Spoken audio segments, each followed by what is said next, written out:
बिहार सरकार के द्वारा घोषणा किया गया है पिछले महीने ही मार्च में ही कि अप्रैल से बिहार के 4 अलग अलग शहरों में पिंक बसेस चलेगी। पिंक का मतलब होता है वो बसेस जो सिर्फ महिलाओं के लिए चलाई जाएगी और उसमें सिर्फ महिलाएं बैठेगी, ड्राइवर से लेकर के कंडक्टर से लेकर के सब लोग उसमें महिलाएं ही रहेगी। अलग अलग सिस्टम उसमें रहता है, जीपीएस वगैरह सब कुछ रहता है।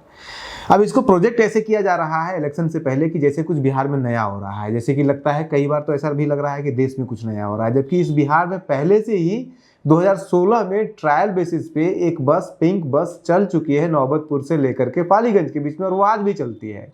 और बिहार को अगर आप छोड़ दीजिएगा तो 2015 से आज दर्जन भर से भी ज़्यादा राज्य है जहाँ पे पिंक बसेस चल रही है और अच्छे से चल रही है, और एक नहीं कई बसेस चल रही है एक ही शहरों के अंदर। लेकिन बिहार इसमें सबसे पीछे बैठा हुआ है और अब ऐसे प्रोजेक्ट किया जा रहा है जैसे कि बिहार में कुछ नया हो रहा है। लग रहा है पूरे देश में ही कुछ नया हो रहा है, जैसे कि वुमेन एम्पावरमेंट का पूरा ठेका सिर्फ बिहार ने ही ले रखा है।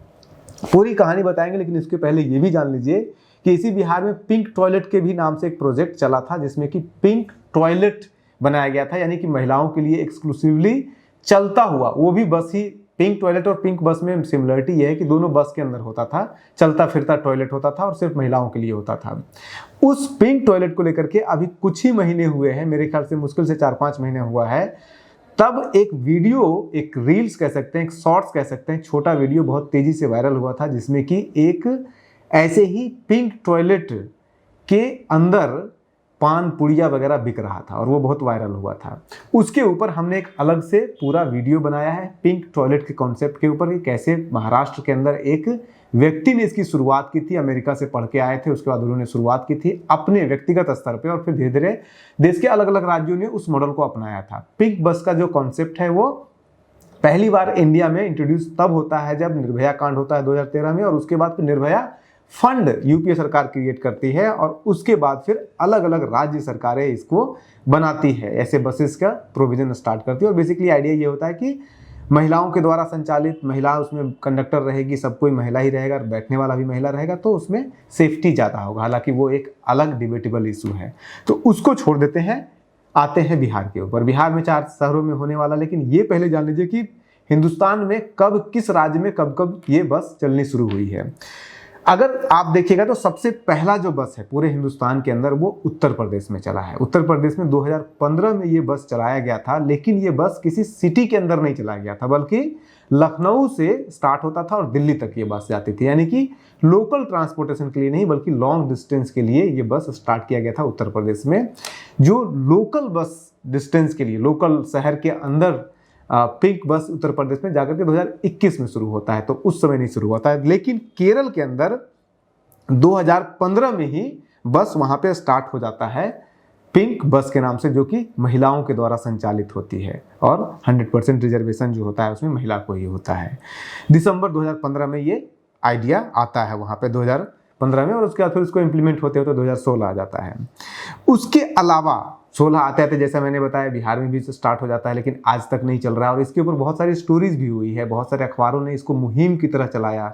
लेटेस्ट जो मैंने पढ़ा है हिंदुस्तान हिंदी का जो अखबार है उसमें 10 जनवरी 2025 को एक पूरा जो सिटी का अलग सेगमेंट होता है उसका पूरा पेज पे अलग अलग महिलाओं का, अलग अलग छात्रों का उस पर ओपिनियन लेकर के पूरा स्टोरी बनाया गया था कि क्यों पटना में या फिर बिहार में पिंक बसेज नहीं चल रही है, उसके कारण कितनी परेशानियां हो रही है। और जितनी भी लड़कियों ने, जितने भी छात्रों ने उसमें रिस्पांस दिया था, उसमें सबसे ज़्यादा सब लोगों ने कहा था कि उनको कॉलेज आने जाने में सबसे ज़्यादा, पूरे कॉलेज की व्यवस्था में सबसे ज़्यादा अगर कोई प्रॉब्लम होता है तो ट्रांसपोर्टेशन का होता है, यातायात का होता है, आने जाने में बहुत दिक्कत होती है। हालांकि पटना के अंदर 30% जो भी बस चल रही है, हालांकि बहुत कम सरकारी बस चल रही है, एसी बसेस, 30% सीट रिजर्व होता है। लेकिन अगर आप उस बस में ट्रैवल कीजिएगा तो उस रिजर्व सीट पे कौन बैठता है आपको एक ट्रैवलिंग में पता चल जाएगा। कोई महिला को सीट बड़ी आसानी से देता नहीं है, तो उसको अलग छोड़ दीजिए। उसमें बार बार ये डिमांड किया गया था। हालांकि ये बस जो है वो स्टूडेंट के लिए पहले खोला जाना चाहिए था, लेकिन स्टूडेंट के पास तो पहुंचता ही नहीं है बस, क्योंकि ये पालीगंज नौबतपुर के बीच में चलता है, तो टाउन के अंदर तो घुसा ही नहीं है। ये ट्रायल के लिए चला था और ये हुआ था कि सक्सेस अगर होगा तो टाउन के अंदर चलेगा, लेकिन आज तक वो मौका आया ही नहीं। अब 4 शहरों में शुरू हो रहा है, उसमें भी पटना, भागलपुर, दरभंगा, पटना, भागलपुर और मुजफ्फरपुर। ये तो समझ में आता है 3 बड़े बड़े शहर है, लेकिन पूर्णिया में किस हिसाब से शुरू किया जा रहा है, क्या ये इसके पीछे कोई इलेक्टोरल मोटिव है, वो तो सरकार ही बताएगी। लेकिन संभवतः क्योंकि उस क्षेत्र में जो रूलिंग पार्टी है वो अच्छी खासी ठीक ठाक स्ट्रांग है, तो हो सकता है कि उसको या फिर उसको वहाँ के मतदाताओं को अपनी ओर खींचने के लिए किया जा रहा है। पूर्णिया अपने आप में एक सेंस है। साउथ बिहार का एक भी टाउन को में से भागलपुर टच किया गया, नॉर्थ में से एक आपका मुजफ्फरपुर टच किया गया है, और जो आपका सीमांचल होगा से पूर्णिया हो गया, और पटना बीचों बीच टच कर लिया गया है। अब इसमें अगर आप देखिएगा तो जो 2015 तक का मैंने बताया, उसके बाद फिर और भी सारे हर साल में कहीं ना कहीं बस चल रही है। जैसे कि अगर आप देखिएगा तो 2018 में राजस्थान में चलती है ये बस, उसके बाद फिर नागालैंड में कोहिमा में भी, ज़्यादातर जो राज्य की राजधानियां हैं वहीं पे चलती है ये बस। राजस्थान में जयपुर में चलता है, उड़ीसा में जो हो चलता है, झारखंड में भी 2018 में ही शुरू हो चुका है रांची के अंदर।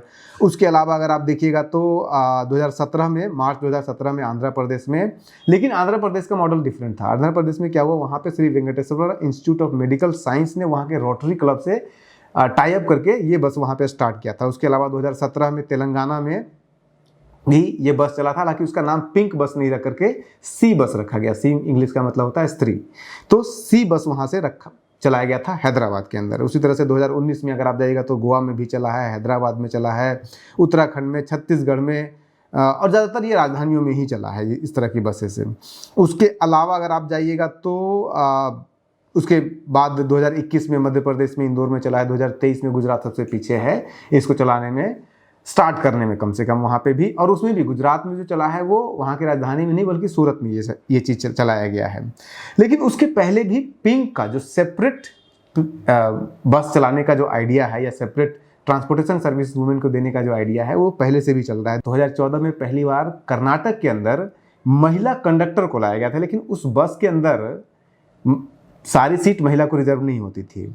इसी तरह से 2015 में आपको भी पता है कि मेट्रो चलता है वहाँ पे कलकत्ता के अंदर, तो वहाँ पे मेट्रो में एक अलग से ट्रेन चला दी गई थी, या फिर कह सकते हैं एक अलग से मेट्रो चला दी गई थी जो कि सिर्फ वुमेन के लिए था। दिल्ली में भी आप जाइएगा तो वहाँ के भी मेट्रो में एक सेपरेट बॉगी होती है जो कि पिंक कलर से वो भी कलर किया हुआ रहता है, तो वो अलग सिर्फ महिलाओं के लिए होती है। अब इसमें जो डिबेट सवाल जो उठता है वो यही उठता है कि ये दो तरह की व्यवस्था है। एक व्यवस्था है जहाँ पे कि आप बस के अंदर या ट्रेन के अंदर या मेट्रो के अंदर या जो भी ट्रांसपोर्टेशन का मोड है उसके अंदर ही आप महिला के लिए कुछ सीट रिजर्व कर देते हैं। ट्रेन है तो एक बॉगी ही सेपरेट कर दिया, बस है तो कुछ सीट रिजर्व कर दिया। ये व्यवस्था ज़्यादा बेहतर है, या फिर एक अलग बस चला देना ज़्यादा बेहतर सुविधा है। उस बस के अंदर या उस ट्रेन के अंदर महिला पुलिसकर्मी या फिर महिला कंडक्टर, महिला ड्राइवर को देना वो कितना कारगर होगा, और क्या इससे सेफ्टी इंश्योर होगी। ये जो सवाल है ये बड़ा सवाल है। बड़ा सवाल ये इससे ऐसे लिंक है कि आपको जाना पड़ेगा गांधी के दौर में, जब अंबेडकर और गांधी के बीच में डिबेट हुआ, दोनों के बीच में रिजर्वेशन और सेपरेट इलेक्ट्रोट के ऊपर डिबेट हुआ था। और उसमें सेपरेट इलेक्ट्रोट आप समझ लीजिए कि अलग बस चलाना, और रिजर्वेशन का मतलब हुआ कि उसी बस में कुछ जो है वो सीट रिजर्व कर देना महिलाओं के लिए, जो कि ऑलरेडी है देश के सभी क्षेत्र में बसों में है। उसमें एक आप ऐड ये कर सकते थे कि जो ड्राइवर का और जो कंडक्टर का सीट है उसको रिजर्व नहीं किया गया, उसमें भी 30% या 35% या 40% आप रिजर्व कर देते हैं, तो वो ज़्यादा सेफ्टी हो सकता है। लेकिन कहने वाले ये कह रहे हैं कि अगर आप पूरी बस सिर्फ महिलाओं के लिए कर दीजिएगा तो फिर सेफ्टी कहाँ रहेगा। ये तो कुछ उस तरह का हुआ कि महिलाओं के ऊपर क्राइम रोकने के लिए आप उन्हें बुर्का पहना रहे हैं, या घरों से बाहर नहीं निकलने दे रहे हैं, या उसको पर्दे में रख रहे हैं। ये पर्दे में रखने जैसा ही कॉन्सेप्ट है। कितना कौन सा सही है, कितना कौन सा गलत है, ये आप तय कीजिए। दो अलग अलग ओपिनियन इसके ऊपर है, आप फाइनली आप तय कीजिए। आप बने रहिए न्यूज़ हंटर के साथ। नमस्कार।